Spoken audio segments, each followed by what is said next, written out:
everyone, I'm Alan from 3-4, and last night I watched the PlayStation 5 Reveal event. I've seen it with my own 2 eyes. I have 7 eyes, but only 2 of them saw the reveal. It's going to be a great video. Hey, so I will say that going into this, I am an Xbox guy. I wouldn't say I'm a fanboy on either side. I own a PS4. I just play my Xbox for various reasons more than I do my PlayStation. I was very disappointed by the previous Xbox event, the Reveal gameplay event. I don't know how any human being alive with a brain or a face or even eyes could not be disappointed by that piece of shit Reveal event. With this one, I was expecting more. I wanted something better.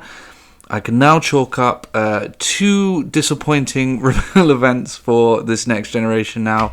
I wasn't overly hyped about it, too great. I didn't think it was that good. I just didn't think it was a great event. Just not as bad as the Xbox one, though. I will say I did prefer the PlayStation Reveal event to the Xbox one, but I still don't think it was very good at all. We still don't know the price of the console. I guess we got a reveal of what it looks like, but yeah, some of the games just didn't really blow me away. Like, okay, so let's talk about this. The one thing I really did like was the fact that Miles Morales is going to be the lead character of the next Spider-Man game. I think that's awesome. That is a fantastic decision because Miles Morales is a fantastic character, and I will make a whole video about this if I have to. A way better character than Peter Parker. Peter Parker, they never get right. You can never get the balance of nerd and normal right. But Miles Morales is great. He's like the in-between guy. He's such a great guy. He's such a great character. I love Miles Morales. And I could go back into various conversations I've had with people about why we need a Miles Morales video game and a Miles Morales film that isn't Into the Spider-Verse. I want a live-action Miles film now. Let's get it. Let's get it done. So I was over the moon about that. I was really happy, and I actually thought the trailer was pretty cool. Could have shown some gameplay or something like that. And I will say my key concern is obviously that, you know, it's the same key concern you would have with any Spider-Man game. The films are set in one city, so obviously we're going to be seeing the same stuff again, and obviously the gameplay is going to be very similar too, I'm assuming. But who knows? You know, who knows what they're going to do with Miles? But everything after that, I think, was a bit downhill. The Gran Turismo 7 trailer, okay, fine.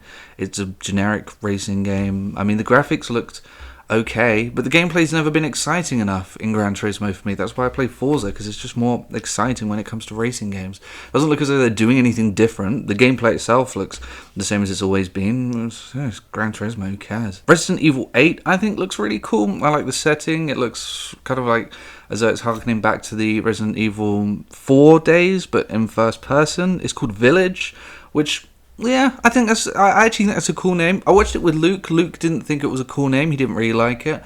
I thought it was fine. The only issue is it reminds me of that M. Night Shyamalan bullshit film. Oh, M. Night Shyamalan, for God's sakes. I also liked Ratchet & Clank. I think the only thing that I was really impressed by was the Ratchet & Clank gameplay that we got. I thought it was really impressive how much was going on screen whilst maintaining really good high-quality graphics, and it was really bright and colourful. And I mean, the previous game was exactly the same. It was really great and really beautiful, and that's what made it such a good game. So colourful and bright and perfect for kids. Unlike this channel. I say fuck so many fucking times, dude. But yeah, I think it looked cool. I think it looked really interesting. Ratchet & Clank looked great. What was the other one I was in? Oh, Horizon Zero Dawn 2 or Second Dawn or First Dawn. I can't remember what it was called. But that looks really cool too. The first one was a fantastic game. I like Guerrilla Games too, except for that crappy Killzone PS4 game they made. Yeah, it looks really good. I think it looks cool. But aside for that, everything else was exactly the same issue I had with the Xbox, which was, where's stuff I give a shit about? And I'm not talking about stuff that's all sequels and reboots. I'm saying just any, like, I appreciate indie games and AA or mid-shelf, mid-tier, whatever you want to call them, games. I like them. I don't think it's the best idea to, like, show off your new console and reveal your new console with mainly those, and it felt as though the same with the Xbox. I mean, it's exactly the same with the Xbox. It felt as though almost every game I saw was something where it's like, oh well, that would probably be like 20. Wow, I lost the ability to say anything but 20 then. And everything seemed as though it would have been £20, £25, something like that, maybe 30 at the most. And if it isn't, I'll be quite disappointed. With the exception of maybe Godfall, but Godfall, as soon as I saw Gearbox Software, I thought, oh, here we fucking go. We're gonna have tap dancing knights running through the fucking realms. And that's what we got. It looked like shit. The graphics are awful. The gameplay looks really basic and really cheap. But that's exactly what you get with Gearbox. They're awful. They're an awful studio run by a moron. So that's what you get. And we're already getting ads for extra content in a reveal event. I've never seen anything like it. That's completely unprecedented. When the fuck does that happen? I thought it was crazy that, when we transitioned into getting content like ads during reveal trailers, now we're getting them during reveal events for consoles. I don't believe it. Oh, that's crazy, but trust Gearbox to do something like that. Love you, Randy Pitchford, you fucking moron. And yeah, it seems as though one general theme that Luke and I both picked up on was the fact that it seems as though there were a lot of games that had cool ideas and cool aesthetics leading into the trailer. And then when it cut to the gameplay, it just kind of looked a bit generic and bland, and I just don't really care. There was one where someone's like stranded up in space, and the visuals are really cool, really lots of different colours playing around with that, and I think that's great. But then it cut to the gameplay, and it looked like Crackdown. I mean, like, it really didn't look very good. There's that new game for the people who did Dishonored, which looks a lot like Dishonored again. I mean, literally, we were watching the trailer, and both of us said, well, it looks like Dishonored, except it's got guns. It looks a little more like Wolfenstein. To me, it seems as though, based on the premise, it might not be a very big and expansive game, which I kind of expected from the PS5. And it just seems as though a lot of the games were on that same path. The one with the strawberry? What the hell was a strawberry, man? What was that? Oh, why would you have a reveal event where you're showing off what your console can do, and then you cut to a strawberry talking, and then there's like, was a strawberry talking? And then there was a monster that was talking, and it was completely out of sync, and then a tree trunk with no textures, and then it's all weird and shit. Really shit. And then, I don't know why you'll brag about this, from the makers of Octodad. We made that. Why would you tell anyone that? And yeah, I felt as though there were a lot of games like that. There's like the VR game with the robots, which is cool, and the previous one reviewed well, if it's the one that I think it is, but again, you're trying to show off a console. I haven't been impressed by anything but Ratchet and fucking Clank so far. And I wasn't impressed with anything but that. Again, I liked the trailer for Spider-Man. I liked the decision to use Miles. But aside from that, nothing grabbed me. But then again, nothing grabbed me with the Xbox event. And I understand. I think COVID has had a big impact on the gaming industry. I think it's damaging a lot.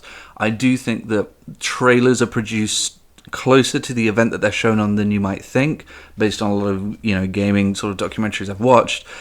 So I would say that maybe that's why it's been extremely underwhelming this time. But it really has. I can't deny the fact that it's been incredibly underwhelming for me. Now to the console. I really like the design of the console, actually. I think it looks really cool.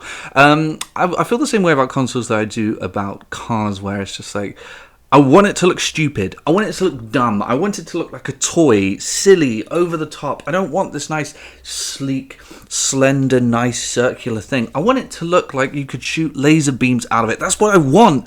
And the PlayStation does look. It looks like a concept that would have Comic Sans and Linkin Park playing in the background while it fades through Windows Movie Maker. I mean, that's what it looks like, and it's great, and I love that. Though I will say there were two things I thought immediately when I saw the console.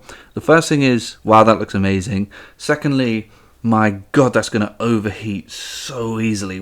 Wow, it looks very prone to overheating, especially as they have LEDs running along. I don't know if they're going to run cold. They might be cold LEDs. They might not. I mean, we don't know.